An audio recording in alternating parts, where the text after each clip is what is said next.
Central Minnesota Sports Hub. It's the Morning Sports Desk, presented by Wadena's Pizza Ranch and FunZone Arcade. Available on Apple Podcasts, Spotify, or wherever you get your podcasts, and streaming on YouTube. Powered by Pizza Ranch and FunZone Arcade in Wadena, this is the Morning Sports Desk, a Minnesota Twins 2026 season preview special. I'm CJ Baumgartner. At the top of the screen as well is Corey Tackman. Down below, we got Zeke in the bottom left corner. And Corey, why don't you introduce our guest who's joining us to help break this all down? Yeah, we've got Logan from Brainerd and the Water Cooler podcast. Logan, this is let's just give you the floor here really, really quickly. Tell us a little bit about the Water Cooler. Yeah, I appreciate it. Thanks for having me on, you guys. The Water Cooler is a weekly sports talk show about local sports in the Brainerd Lakes area. So some crossover with some of the teams that you cover in the Wadena area. And it's, some game highlights, some just long exclusive interviews, coaches, athletes, whether they're current high school kids that have graduated, that are now in college from the area. You get a little bit of everything. So just a really great variety of fun sports talk content. Airs every week, Saturday mornings at 9 a.m. on KLIZ, The Fan in Brainerd. Otherwise, you can get it anywhere you get podcasts, Spotify, Apple Podcasts, KLIZ.com. You can find it there as well. Excellent, Logan. We're happy to have you a part of this, and we've got a big deep dive, of course, into, like CJ mentioned, the 2026 Minnesota Twins. But what do you say before we deep dive into that? We swan dive into the Pizza Ranch buffet, the Pizza Ranch and FunZone Arcade in downtown Wadena. What plate are you grabbing first? I've walked through this before. I go salad bar first. We throw some of the chicken fingers on there, some ranch dressing. And if there's room for a little dollop of chocolate pudding, we'll go with a little chocolate pudding. Okay? Then the second time around, we're going pizza. We're going mac and cheese. Depending on how hungry you are, maybe you squeeze in some mashed potatoes and gravy. If you don't know what's going on at the Pizza Ranch and FunZone Arcade, especially in the buffet, you're doing it wrong. Just go there and have a great time. Go there for lunch, head on over to the arcade, collect some points, win some great prizes. The Pizza Ranch and FunZone Arcade's waiting for you in downtown Wadena. Can I interject something real quick? Yes. Do you put the chicken fingers on your salad the first time you go through? Off to the side, but there's an extra squeeze of ranch dressing. I have never thought of that. That's a vet move right there. That's a dip that man, I never thought about adding two stations together. How about this vet move? You get your big scoop of mashed potatoes. You make that little press down for the gravy. Yep. Super big. You pour the gravy on it, and then you dip the chicken fingers. Yep. Into the gravy. Or the waffle fries into the mashed potatoes. Yeah. Yeah. Little potato on potato. Starch on starch on starch, baby. Pizza Ranch and FunZone Arcade in downtown Wadena. I'm in on all of it. I'm in on absolutely all of it. I'm interested to see how in on the 2026 Minnesota Twins we are. I'm more in on Pizza Ranch, I'll tell you that right now. It's a fact. Let's just dive in right to this. Logan, you're our guest here from the Water Cooler. How about just a 2026 Minnesota Twins vibe check? Where are you at? Well, I will say that the vibe is I'm really looking forward to $2 beers until first pitch on Fridays and Saturdays. That seems to me what's going to be filling the seats, maybe in some cases more so than what they're putting on the field. It's not a matter of, to me, like going into the season, the vibe check, it's not just a matter of, are they going to be good or are they going to be bad? It's like, who am I even supposed to be excited about? Because at the trade deadline, they got rid of all the name recognition. I'm not saying that the real fans aren't still going to show up and show out, but for the more casual fans, it's like everybody that you used to cheer for is gone outside of, a couple of franchise staples like Buxton. And so the vibe is kind of who I got to learn, got to get familiar with the team. Zeke, how about you? How are you feeling? Cautiously optimistic that this team can maybe squeeze out 70 wins this season. I'm not expecting big things, but it's baseball, and the Wild are really good this year. The Wolves are really good this year. The Frost are really good this year. The Vikings were above 500, and the glass half full guy in me says, hey, why can't the Twins do that too? There are a lot of reasons why the Twins can't do that. We'll talk about them in a little bit here, but I don't know. I am feeling cautiously optimistic that the Twins will be playing some meaningful games mid-July, and then the bottom will fall out when they trade everyone again. Okay. So cautiously optimistic is fine. CJ, I think if I were to pin anybody on actual like outward optimism, I would pin it to you. Is there any? Corey, let me put it to you this way. This is a little bit of a throwback for our MSD vibe check days.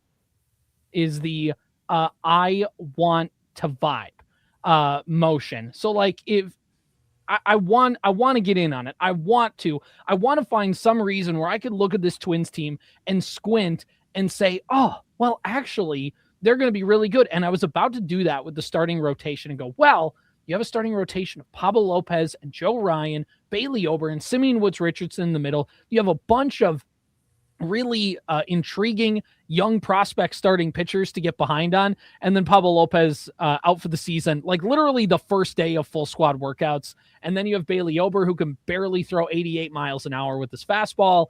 And all of a sudden now things look a lot more hectic. The bullpen still stinks. I want to look at this team. There's still some likable players. There are players that I will be intrigued to watch. And like Zeke said, it's still baseball. So I'm still excited about that. But no, I mean, the vibes are not good going into this season at all. I wish they were, but unfortunately they're not. I want to vibe. Yeah, I'm with you. Like we've talked about this before, but like there was a world where I felt like you could talk ourselves into Pablo being awesome and Joe Ryan taking the next step and maybe Bailey Ober and Simeon Woods-Richardson like all taking the step, and like Buxton has his fourth healthy year in a row, and Royce Lewis, like there were 12 ifs that if they all came true, you're like, okay. And then Pablo got hurt, and whatever air was in that balloon, it just kind of it deflated it in an immediate hurry. Zeke, I'm wondering, when you look at like and try to project on the season, what is like the single most important thing for you and this team to get to that like meaningful July games, that 70 win? Like, what's the thing you need to see? Well, this time last year, we were talking about how many games can the trio of Byron Buxton, Royce Lewis, and Carlos Correa play together. I think we set the number at like 40, and it was way below that. It was like in the mid-20s or something. And so I'm going to remove Carlos Correa from that equation. And how many games can Byron Buxton and Royce Lewis play together in the same lineup this season? I mean, this is a huge season for Royce Lewis. We've seen the potential. He just can't stay healthy. Those soft tissue injuries seem to bite him all the time. There was a scare with a hamstring or a quad. I forget which one it was this time, earlier in the spring.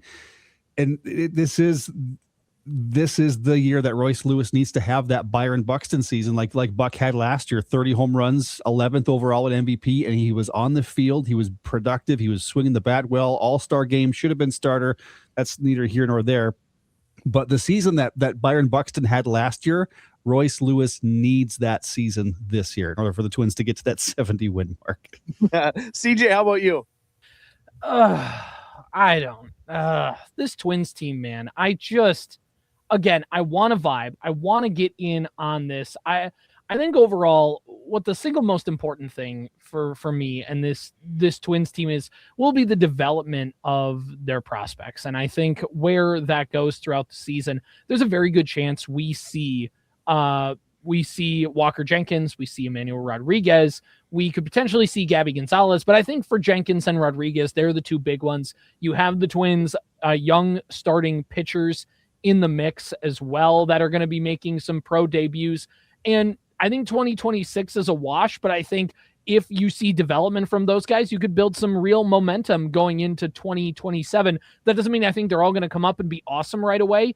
But what it does mean is that I think that there's at least something intriguing, something that you can keep your eye on. Whereas like the post-deadline Twins last year, it was, I don't know, we want to watch Luke Keyshaw, I guess. And now this year, at least there's a few prospects coming up where it's like, okay, what do you got for us? How excited should we be? How about you, Logan? Are you in on the prospect thing? Does it need to be Royce? Is it Buxton? Where do you go as the single most important thing? Kind of a middle ground of both of what Zeke and CJ were talking about. I want to see a lot of games played together out of Royce Lewis and Luke Keyshaw. Obviously, Royce has been the one that hasn't been able to stay on the field, but if you want to look at the the big picture, because let's be honest, it can be a little painful to look at the small picture right now and where everything stands. But if you want to look at the big long term, Keyshaw, Lewis, hopefully, are like the two cornerstones for the next 10 years. Buck going to be around, but he's not getting younger any day here. So I'd really like to see big seasons out of those two guys. And additionally, if we can get some of those prospects working, just to fill in the gaps and get some consistency. It's not like we need these guys to be all-stars, but if we can just get one or two of our young guys to really be, consistently above average, I think that would make for at least some intriguing Twins baseball. So Royce has come up quite a bit. CJ, is Royce the guy who has the most to prove offensively this season? I think so. I mean, I think Royce is the one, because you look at the talent level of Royce, and you could say, oh, well, Brooks Lee has a lot to prove, because at least Royce has shown big league, like the ability to play at a high level in the big leagues at some point in his career, whereas you haven't seen that at Brooks Lee. You've seen it in smaller stretches out of Matt Wallner, but again, so you could say somebody like Lee, you could say somebody like Wallner, you could say somebody like Trevor Larnach for the 5th straight year will predict his breakout season. But no, I think Royce does have the most pressure on him to produce, and especially because Royce had such a high. We thought this is like a franchise cornerstone, and it's been so bad. And injuries have been one thing, and that's true, but he's played, and he hasn't played well. And this is a guy who I said didn't get a ton of minor league development time because COVID took out the 2020 season. He got hurt in 2021, got hurt in 2022, missed a good chunk of 2023, and then missed the first kind of half of 2024. And now that more teams have more stuff on him, they are counteracting him, and it's working. And he is yet to find that counterpunch, and he is yet to develop. And I get that. And it's the J.J. McCarthy conversation with the Vikings. Of course, he needs more at-bats and more time to develop. But at the end of the day, you got to show us in recent memory, like something for us to build off of. I think Royce is the Twins' young player with the most to prove, because if he has another underwhelming season, he had an 83 OPS plus in 2025, 100 is the league average. So a pretty underwhelming player with the bat in his hands. And if he has another season on that caliber, I mean, Kalen Culpepper's coming, and maybe he's a shortstop, but he also could be a third baseman.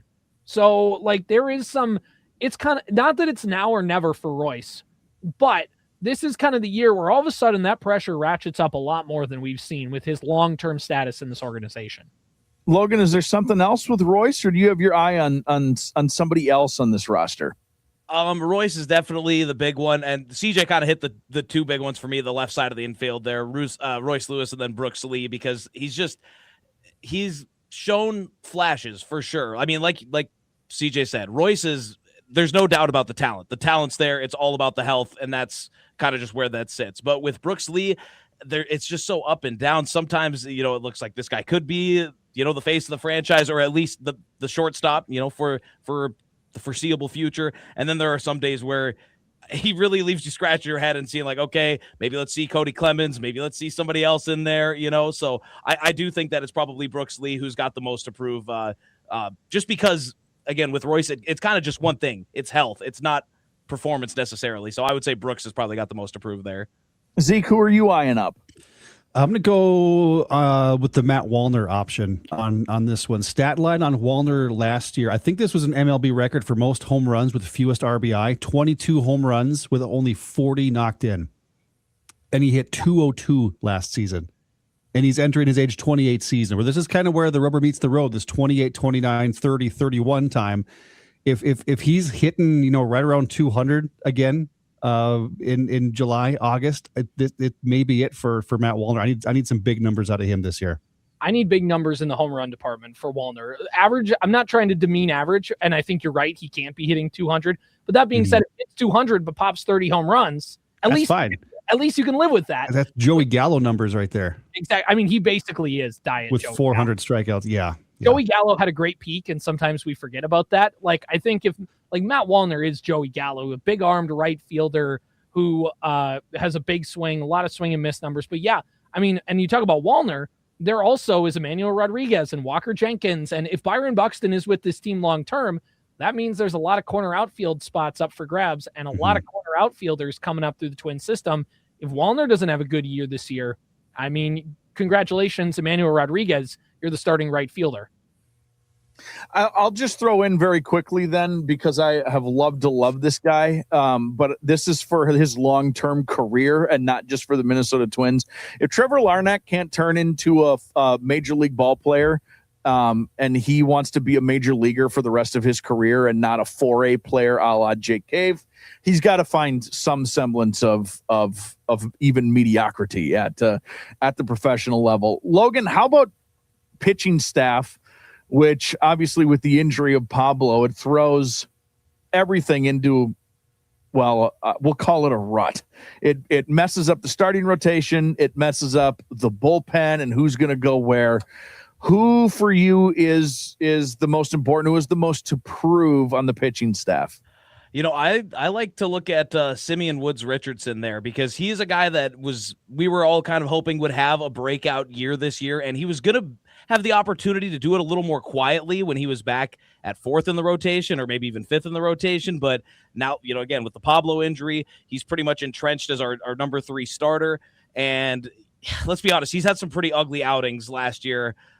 He got in his head, got shelled a couple times. I do think the talent is there. I think he's, got a lot to offer, but he's just got to, again, it's kind of the consistency thing. So I think that I think he projected to maybe have a good growth year as the 4th or 5th starter. Now that he's in the 3rd spot and there's a little more spotlight on him, I hope that doesn't negatively affect him, but we'll see one way or the other. I was imagining, Zeke, we'd hear a lot of Simeon Woods Richardson or somebody else. I'm wondering if you are thinking of somebody else or if it's Simeon for you too. Can I take the field on this one? Can I say everybody? Because I think it's everybody outside of Joe Ryan. Whether that's Taj Bradley, who's got some big expectations after they acquired him at the trade deadline last year. Bailey Ober, who I didn't realize was 6'9". That's giant. I didn't realize he was that big. You've got Justin Topa, who was sent over here in the Polanco deal last year or 2 seasons ago, and then Funderburk is back in the bullpen. There are just so many guys that need to show something this year. I saw a tweet. I forget who tweeted it, and I apologize for not giving full credit here, but the tweet basically said, if you're a reliever who didn't make the 2026 Twins, you need to take a step back and reevaluate your career, because this is awful. This is awful. Awful. Yeah, CJ, pretty bad. Pretty bad. I have no faith in this Twins bullpen. It's bad. I like Taylor Rogers, but when the Twins first got Rogers, I was like, oh, cool. Like, if Rogers becomes like what Caleb Thielbar was, which is like your first lefty out of the pen, that's like a nice role for him late in his career. But no, I think Taylor Rogers is the closer, guys. Like, yeah, I think so too. I don't know who else it is. And look, I love Taylor Rogers. He was a great Twin, but this isn't the same Taylor Rogers we saw in 2021. He throws his fastball like multiple miles an hour slower. His pitch mix is a little bit different, and he's just not the guy that's going to go toe-to-toe and try and shut it down in the 9th inning consistently. I think he can be a nice reliever, but I think they're asking him to do too much. Anyway, my point is that's the only name really in the bullpen. I think you could look at Cole Sands. I think you could look at, Anthony Banda as somebody who could be intriguing. I think a lot of the intriguing parts of the Twins bullpen are in the minors or potentially starting pitchers that get converted to the bullpen. But I think the starting pitcher that I am most intrigued about this season is Mick Abel. The guy the Twins got, he was the headliner of the Joan Duran trade. I shouldn't say headliner, but he was like a pretty big piece in that. He was the number 2 pitching prospect in the entire Phillies organization at the time. And he had a little up and down with his time in Minnesota over the last couple months of the season, but has gotten a lot of whiffs in spring training, a lot of swing and miss stuff. His problem is going to be limiting walks. He's a guy that can get a little wild. If he's able to hone down on his command, he's going to get a lot of strikeouts, and he has the potential to be, if Joe Ryan isn't a Twin by the end of the season, like we all kind of have this weird suspicion he might not be, you need somebody who's going to lead your rotation going into 2027, and I think Mick Abel has the stuff to, at least at the end of the year, you go, well, we don't have Joe Ryan anymore, but hey, this Mick Abel guy seems pretty promising, and he'll be my guy to watch this year. Can we get like a little gazebo at the Budweiser deck at Target Field and call it the Topa Cabana? How do we pitch that Minnesota Twins? Can we do that? I think you just did. Oh, thank you. Yeah. Is it because they're going to be the home run? Is it because there's going to be so many home run balls hit out this year, or what are you saying? To the Topa Cabana. Yeah. Another one hit to the Toba Cabana, but good news is it's just in foul territory. Yeah. So, Zeke, when I watch the Twins this season, this might be the easy way out for me. I'm just hinging my enjoyment of the Twins on Byron Buxton. Like, can we get a fourth healthy year in a row out of Byron Buxton? Can we hop on the Buck truck? Can he stay healthy? Can he just do Byron Buxton things? I know that there's a lot of, hey, this is going to be fun if this happens. If it's Walker, if it's Brooks, if it's Royce, whatever. Are you kind of like on the straight and narrow like I am, or is there something else that your enjoyment of this season hinges on? Because it's not wins and losses. No, I'm 100% in your camp. If Byron Buxton is in the lineup, there's a good chance I'm watching the Twins. If he's not, I'm probably not going to pay much attention to what's going on in the game. Byron Buxton makes Twins games fun. He makes them exciting, and when he's not in the lineup, it sucks. And I don't want any part of it. CJ?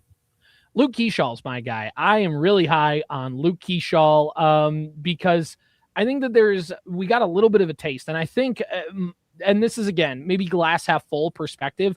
If you go back to April, Luke Keeshaw comes into this Twins team a year ago, and he's just hitting the ball. He's spraying it everywhere. He's getting on base. He's stealing bases. And you're like, hey, here's a fun little player. And then he gets hit in the arm with a pitch, and he's out for 3 months. And I just think of how differently the Twins would have been. Not that one player would move the needle entirely, but does Luke Keeshaw being on the team give them just enough hope, help them get just enough by, where maybe they don't do a complete dumpster dive sell-off at the trade deadline?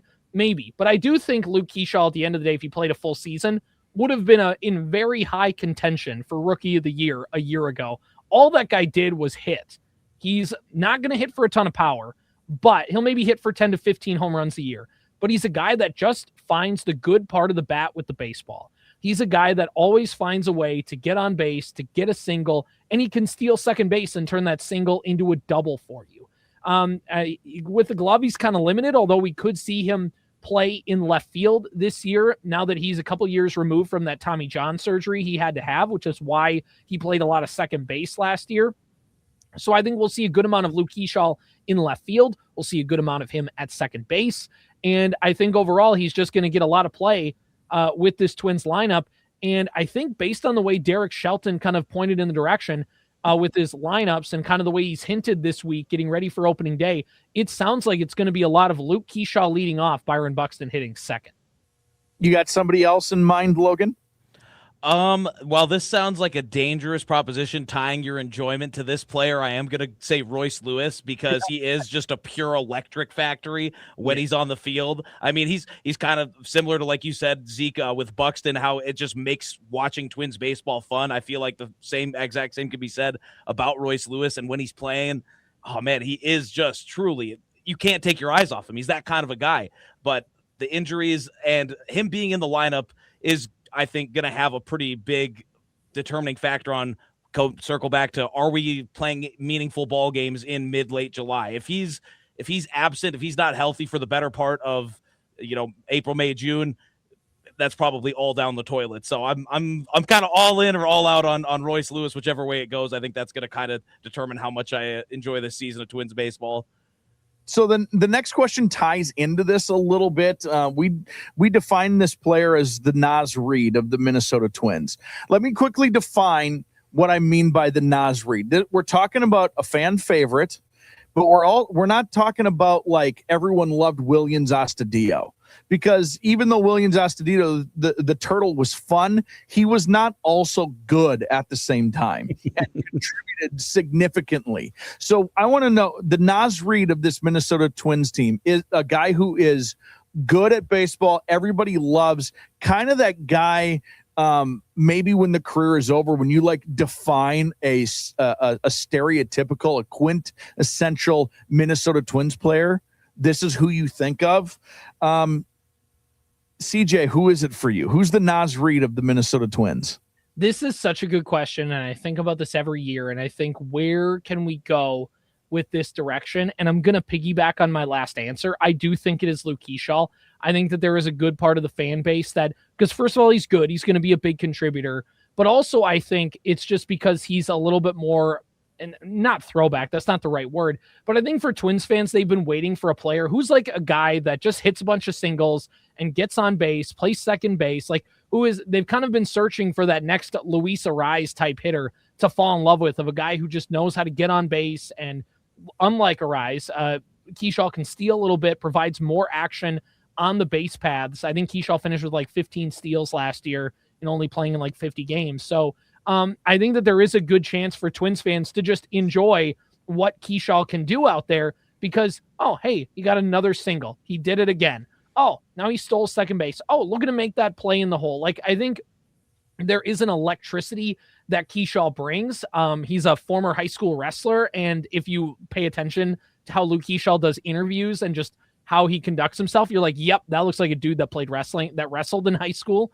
And I think that just that has an ability to be endearing to the fan base, just the way he goes about his business and just some of the things he does on the field.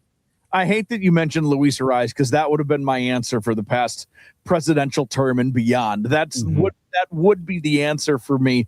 Logan, are you jumping back on the Royce train for this one as well? Actually, I'm kind of seconding CJ on this, and that I think it's Luke Keyshaw. And think about, like, you know, when somebody, whether it's like your sibling or cousin or whatever, somebody has a baby in the family, it's just kind of a unifying thing. The Twins family was completely tore apart at the trade deadline last year. We just, everything was in shambles. And then here comes baby Luke to bring everybody back together. That one face everybody's happy to see, the one name everybody's happy to hear. And not just, again, came in with a flash, like CJ said earlier, even maybe a rookie of the year contender to a point. And he does the little things. And another thing is versatility. Any sport, I don't care what it is, if you're versatile, that's kind of just one of the number one, like, you could point at and say that's a team first guy because he's willing to play this spot or play that spot. And so there's just a lot of things that Luke Keyshaw has going for him that I think really endear him to the fan base, and he'd be my pick for the Naz Reid. Did they get it, Zeke, or is there someone else? First of all, the baby Luke thing is perfect. That's exactly how it was. And I'm mad that I didn't come up with that. That's really the Twin season. Go ahead, Zeke. I'm torn because I don't want Luke Keyshaw to be Naz Reid. I want Luke Keyshaw to be Jaden McDaniels. I want him to be Julius Randle. I want him to be Anthony Edwards, Yeah. So I'm going to go with my Naz Reid of this team. I'm going to go the catcher Ryan Jeffers. Just maybe not so much from a fan standpoint, but just on style of play. They're not flashy players, but they're productive. You can look at a box score and be like, oh my goodness, Naz Reid had 25 points tonight. Oh, look at that. Ryan Jeffers had, 3 hits and knocked in 5 dudes tonight. He's a grinder. He's a catcher, which ultimately gets my respect. If you're behind the plate with this pitching staff, you're going to need to have some fan support behind you. They traded Mitch Garver, who was my favorite player at the time, Garv Sauce, shipped him out to make room for Ryan Jeffers. I'm going to go. Ryan Jeffers has quietly been my guy. He's been the calm for me in this tumultuous storm of shipping people off, and I'm glad he hasn't been shipped off yet. Yet is the key word there, but I'm gonna go Ryan Jeffers is my kind of tier 2 guy that I'd love to see some big things from this season. By the way, enjoy Ryan Jeffers while you can. He is under contract for this year and is a free agent next year. And unless the Pohlads get a big change of heart about spending, we might be, if the Twins are bad by the trade deadline, we might be talking about the Ryan Jeffers trade. So I should be hopping on the Alex Jackson bandwagon is what you're saying? He might be if they don't trade him in the next day. So, yeah, there's I hate this team so much, guys. The thing I like about Jeffers, though, is it probably not as good, but he's quietly having a Jorge Polanco type career with the Minnesota Twins, where you look up and you're like, oh, that guy's just been doing it for a really long time in that uniform. If I were to add a name to this list, by the way, I would say Brooks Lee. I just think he's like a quintessential kind of like Midwestern. I play baseball. It's fun. Baseball's fun. I'll play hard. Yeah. What do you want, coach? Need me to run through the brick wall? So, all right, this is kind of a philosophical question. And Logan, we'll start with you. In our building anyway, when we talk about the Twins, it is understood that everything happens under the umbrella of this is a team that's run by the Pohlads. And I think we all have the same strong opinions about the poll ads. We know Zeke does. He's been very vocal about that here just today. But when you look from top down, an organization that's run by the poll ads, an organization that I think most fans don't trust, and then you trickle down to the manager position, is a Derek Shelton managed Minnesota Twins team going to look different than a Rocco team, really? Or what's this going to look like this year? I don't really see it being all that different. I mean, I'm sure he might have a few philosophical approaches that are, that vary from Rocco, but for the most part, it's kind of like you can only put a puzzle together with the pieces that you're given, right? And go back up the chain, go from the manager back up the chain to the poll ads in the front office. And, let's say we're not the Dodgers, so not giving Shelton a whole lot to work with. I don't know that there's going to be a whole lot that we're going to see a whole lot different. I would say maybe get a little bit more aggressive going to the bullpen, but our bullpen is so bad that I don't know that he's going to do that either. So I really don't know that there's going to be a whole lot of difference in how that looks. How about you, Zeke? Because also, what's his face? Falvey's not a part of this anymore. Does that? I think he had a pretty big impact on the direction of this team as well. Does a Derek Shelton team look different to you than a Rocco team? I think maybe a little bit. I mean, Rocco was very analytics driven. He was very process driven. Shelton is the same way, but he seems a little bit more old school to me. Where I feel like he's gonna manage with his heart more than what his eyes are seeing on a specific spray chart or something like that. So that's my hope, is we start seeing some more old school managing, some more old school baseball, and a lot of old heads probably agree with that take. But there's only one way to find out. It sure didn't work in Pittsburgh, I'll tell you that. That's the other thing. I tried to go back into, because I was thinking about this. I was trying to go back of looking through articles in Pittsburgh of what is it about this guy? What has been their main complaint? What has the media been saying about this guy? Do the players not like him? Does he do this wrong? And I really couldn't find anything other than that they just stunk as an organization. Pittsburgh was just bad, and they were never able to turn that corner with their young talent that they have. And you could make the case that he's going to an organization that has a lot of young talent coming up and hoping that Shelton is the guy to turn that corner, which wouldn't be ideal. But that being said, I remember going all the way back last year, Corey, and I remember telling people on this podcast, on any podcast I was on, guys, I know a lot of you want Rocco Baldelli fired, but be careful what you wish for, because you're just going to get somebody who's pretty similar to Rocco Baldelli if Falvey is still in charge. And at the time he was, and they brought in Derek Shelton, who was Rocco Baldelli's bench coach in 2019 and was also Paul Molitor's bench coach in 2018. So this is clearly somebody that the organization has liked and views, not that they're a one-to-one to Rocco, but yeah, I don't think too much is changing. The one area I am intrigued about is stolen bases. So the Minnesota Twins from 2020 on, Derek Shelton was the manager of the Pirates in 2020. That was his first year.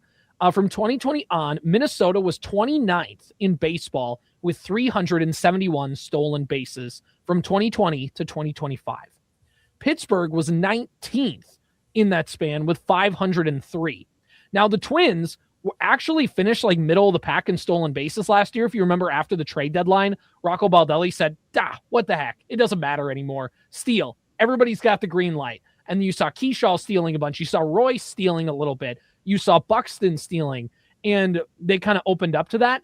And again, not that I think Rocco was against stealing. I just think that he got a lot of slow lineups, and Buxton was always hurt. So you weren't, if you're a team that has Adrian Peterson, you're running first team. And if you're a team that has Chicago Bears Adrian Peterson, you are not a running first team. So your makeup does depend on that. But that being said, it will be interesting to see if Shelton is very much more willing to lean into the ground game a lot more, especially with a healthy Buxton, with Keyshaw. Royce's legs feel like they're coming into place. You have some top prospects coming up. You have James Outman. Alan Roden at some point will get up with this team. So how the Twins want to run the bases, I think, will be interesting, because stealing bases doesn't always equate to running the bases. There's more to running the bases than just stolen bases. But that being said, the Twins under Baldelli were pretty bad base runners. I think we could all agree on that. We definitely agree on that. Zeke, I'm going to start with you on this question. Feel free to justify your answer if you feel like you need it. Otherwise, very quickly, Vegas Insider is the Twins over under at 84.5 wins. Over or under? Let me think about under. Gee whiz. Yeah, way under. I've got the Twins at 68 and 94. I'm real quick looking at the worst seasons in Minnesota Twins history just to see where that 94 loss Not 2016. pace would put them. Definitely not. No. Let's see. 2016, they had 103 losses. Yeah, they're not that bad. They're not as bad as the 82 Twins were. 2011 Twins, 99 Twins both had 97 and 99 losses. 2013 Twins had 96 losses. 2012 Twins had 96 losses. I'm kind of putting them in that same category. CJ? Well, I'm taking the under because I think it's going to be tough. If they get to like 80 wins, I'll be happy with that. And if you look at Fangraphs' projections for the season, Fangraphs projects the Twins to be 79 and 83.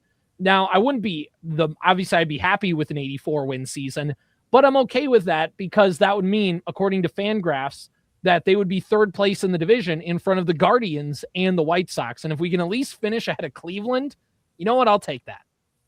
Logan, over under 84.5. So last year, out of blind optimism, I said they were going to go over whatever the win total line was a little more than 84.5. So this year, out of blind pessimism, I'm going under 100%.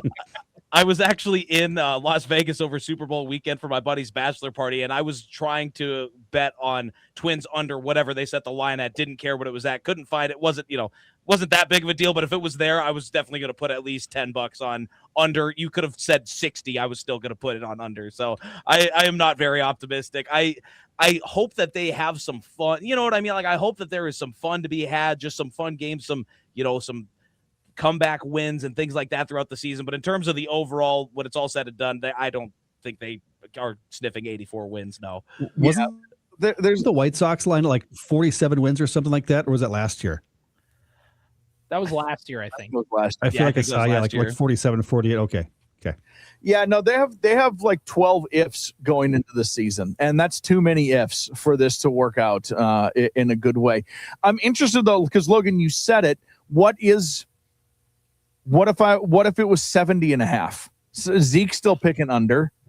CJ, what if it's 70.5? Let's find a number because I think 84.5 is way too much. Yeah, I think 70.5 is probably where I start really thinking like over, under, where in my mind it's almost more of a coin toss. I think that 70 wins is if they hit that, again, we're maybe not going to be happy with it, but we won't be gutted. If they end up with 72 wins on the year, we can cope. We can cope. That's the best I can say. Yeah, I'll take the over on that one. Yeah, 71 wins is over. So I guess yeah, I would pick the under because I'm beyond pessimism. I am into pure unadulterated apathy. CJ, what did we miss? What's the conversation piece about the 2026 Twins that you think is relevant that we haven't talked about? I mean, we've covered all of the big areas. We've talked about Brooks Lee. We've talked about Royce Lewis. We've mentioned Matt Wallner here or there. I think that there are, we talked about the bullpen. I think that there are some intriguing pieces in the starting rotation that could be coming up. We mentioned Walker Jenkins. We mentioned Emmanuel Rodriguez.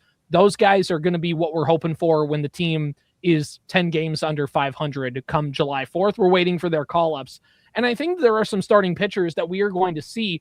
This team did not bring in a free agent starting pitcher because of the depth that they had. It was supposed to be the strength of this team, and we talked about the injuries, but there are a lot of starting pitching prospects that intrigue me. So Zebby Matthews is somebody who is going to start the year in AAA. His stuff hasn't looked great in spring training, but we'll see what happens as the season goes along. David Festa has a little bit of injuries. He's going to start the season in extended spring training. Those are a couple guys that could get moved to the bullpen, but they're starting pitchers for now. Connor Prelip is a left-handed pitcher in the minors. He was a second-round pick out of Alabama, had a lot of arm issues, pitched in 84 innings last year, and is somebody who has electric stuff but can never stay healthy. That was his issue in college. It's been his issue as a pro in the Twin system. I think as a reliever, Connor Prelip could be a lockdown closer that'd be my big pick for somebody to get moved to the bullpen. I think right now with how many injuries they have in the starting rotation, I wouldn't quite go there, but I think he's an intriguing option. He could make his debut at some point this year. Andrew Morris is another Twins starting pitcher who could make his debut at some point this year. And Kendry Rojas, who is the other piece of the deal for Louis Varland, Alan Roden and Kendry Rojas. I know a lot of Twins fans are bummed out about the Varland trade, but, and I am too, they really could use him in this bullpen. But Alan Roden, I think, will be a nice corner outfield piece. But Kendry Rojas, I'm not saying he's going to be, but Kendry Rojas gives me Francisco Liriano vibes. Fastball slider, left-handed pitcher. Like, I think that is somebody who probably won't make his debut in 2026, but could if things go right. He is a pitcher to watch as they come up through the system, giving off a lot of Francisco Liriano vibes with that one. So on the Budweiser roof deck underneath the Topa Cabana, we could have a Festa Fiesta. Yes. Yes, we can. I think they're renaming Senior Smokies. I was going to say there's a Senior Smokes joke in there somewhere. Anything else? What's a point that we still need to make?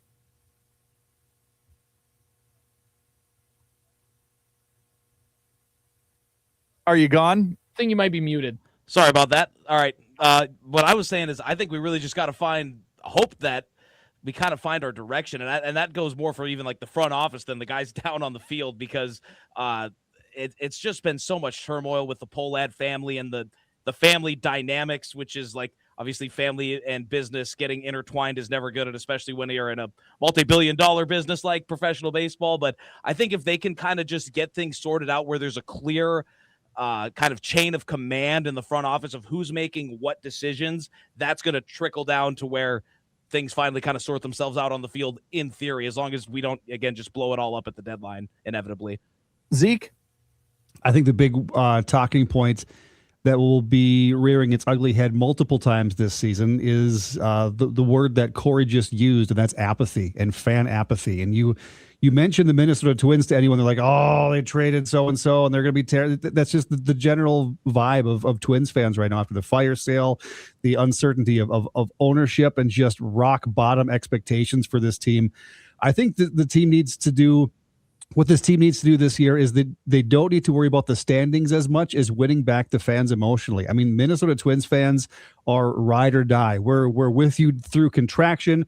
We're with you when you win the World Series. We're with you when you lose 100 games, as long as you fix the stinking problem.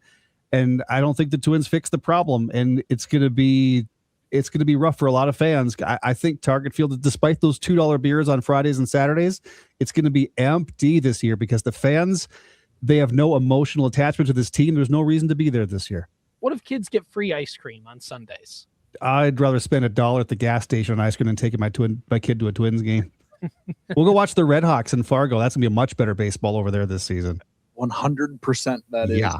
There is, if you don't have anything, Corey, there is something too that I forgot to mention. Please go ahead. This is something that will also rear its ugly head over the course of the year, and it'll be an elephant in the room that we're all going to ignore because it's not our problem right now, but it's going to be our problem pretty quickly.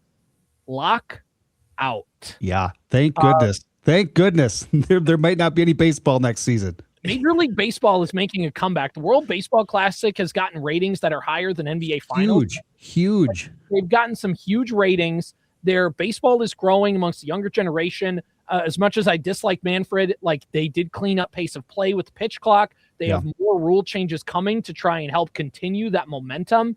And like, baseball is building its popularity back and it'll never be number one in this country again. Football will be king, but they are making their case to try and get back to number 2 over the NBA, and they're building that momentum. I'm not saying they're there yet, but they're building that momentum.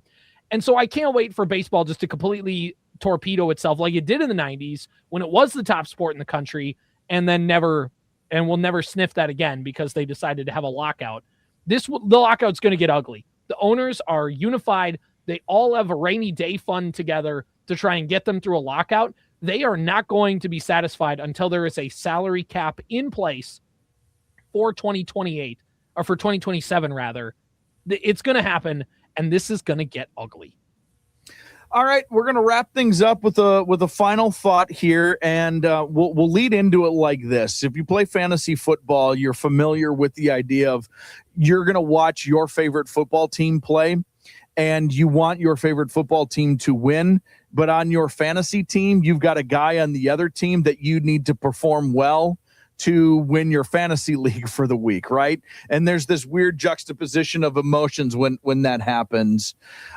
Is there a moment like that in the 2026 Minnesota Twins season? Like, I just need this to happen for me to feel happy, even though wins are not going to be, I'm sure there's a win number, right? If they get to 85 wins, I think we would all be thrilled with that. But I guess, Logan, what needs to happen for you to feel good about the Twins when this season is mercifully over? I would say, and it's probably not very realistic, but say that they have above a 600 win percentage in division, just strictly against divisional opponents. We could be over 600 because our division is not very good, to put it one way. I would think that would make me pretty happy and a little more optimistic for the future, at least of where we sit within the Central. Yeah, no, I think that's awesome because I hate everybody else in the Central, and I think that's a really important thing. I'm like an individual player person here, Zeke. When I look at it, like, I don't think the Twins are going to do well. I just like, can Buxton be good? Can Royce be good? Can Lee be good? Can we see something out of Walker? Is there an individual player for you, or is there something else that you're looking at? Yeah, I said it before. I mean, the reason I'm going to watch Twins baseball this season is if Byron Buxton is in the lineup. And if I can get 120 games out of Buck in 2026, I'll be happy. Awesome. CJ? I will say I've seen multiple Byron Buxton home runs in person, and I know that this is an old baseball cliche. The ball jumps off his bat just differently. When he takes that swing and it just launches and goes into the left field bleacher seats, it's not just your typical home run. That ball leaves the bat just differently. Are you wearing your Buxton USA jersey today? I can't see what it is. I do. Yeah, it is. Okay, good. It's in February, and thanks, Fanatics. It got here like a week after the tournament ended. So awesome. I'm getting my play in this, though. This is my 4th of July wear now forever. Like, this is it's awesome. I love it. Great. The uniforms could be a little better just stylistically, but that being said, they're okay. They're not bad. I've been wondering the whole podcast, and when you brought him back up, I'm like, I can't see if it looks like either the Twin Cities cream uniform or the USA, but I couldn't tell. That's what helps it out. It's not even the best 25 jersey I have in the studio. I got the that one's hanging behind you. On Corey's Goodwill find. What is it going to take for me to feel good? What's for me to have a good vibe about the Twins going into the offseason? Walker Jenkins. If he comes up and he rakes, this is a guy that, again, this is a high-end comp. I'm not saying I think he's going to become this player. Walker Jenkins' high-end comp is Bryce Harper. Left-handed hitting, corner outfielder.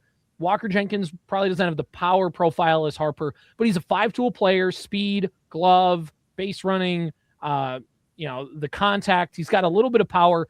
If he can, what will have him going from a very nice player to a whoa kind of player will be if that power develops. But other than that, he's got the contact, he's got the glove, the speed, base running, all that stuff. If he comes up, and the biggest thing with any Twins prospect and player is health. If Jenkins, who missed a good chunk of spring because of a hamstring issue, if he comes back and is healthy and has a great year in AAA, we are going to see him. I mean, this guy's 21 years old, and he already made it up to AAA last year. The Twins have been aggressive with him, and I think if you're looking for a player to get the fan base to buy back in, you pair a Byron Buxton sticking around with Luke Keyshaw and Walker Jenkins, and you kind of have your big three in the lineup. That's at least something you can get fans excited about going into the next year as a top prospect kind of starting to emerge. The one thing I'll add, and then we'll wrap things up, is if we get a name on a buyer for the Minnesota Twins, because the poll ads are going to sell, that would make me upset. Not happening until after the lockout, I think. That would be I know. I think 100%. The poll ads I think they tried to sell. Owners didn't want to buy a team knowing a lockout was coming. And I think post-lockout, when that's done, the new structure of the league is clear and we know what it is, and new TV contracts get negotiated in the next couple of years, then all of a sudden it's a lot more intriguing to a potential buyer, and for the Pohlads who could theoretically sell it for more money than that. So unfortunately, we're going to be stuck with the Pohlads for another couple years at least. Want to thank Logan from the water cooler for hanging out with us today in our big 2026 Minnesota Twins preview. Next time we do this, we'll make sure we get JD on as well. Make sure you check out the water cooler. Make sure you check out the Pizza Ranch and FunZone Arcade in downtown Wadena. It's the Morning Sports Desk. Powered by Wadena's Pizza Ranch and FunZone Arcade. Follow the Morning Sports Desk on Apple Podcasts, Spotify, or wherever you get your podcasts. And watch every show on YouTube.